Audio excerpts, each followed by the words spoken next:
moment, he doesn't look like surrendering. Yeah, I think it's one of those situations where Toprak will look at the points that have gone amiss for him from a bit of bad luck. Jonathan Ray will look at the points that have gone away from him, and more often than not for Jonathan, it's been because of his own mistakes. He's had to ride on the limit, and we saw in places like Most and Donington Park and Portimao, he got caught out by that, and those 30 points added up very quickly for him. And over the course of the year, the two riders have been very evenly matched.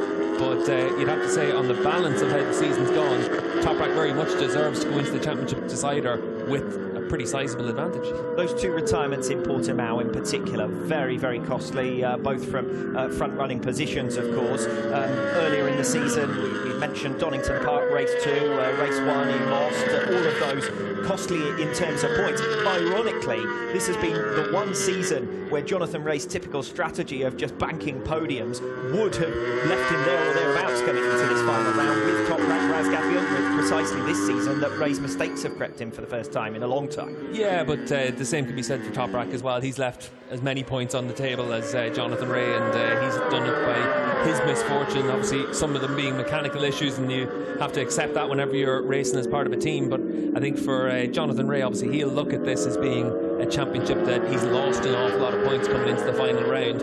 But now it's up to him just to be able to focus up, try and put some pressure on Toprak this weekend and see what happens. Well, Toprak's on a mission at the moment, isn't he? 1:37.337 for Toprak last time around. Jonathan Ray second fastest on the timesheets at the moment and over a second behind. So Toprak,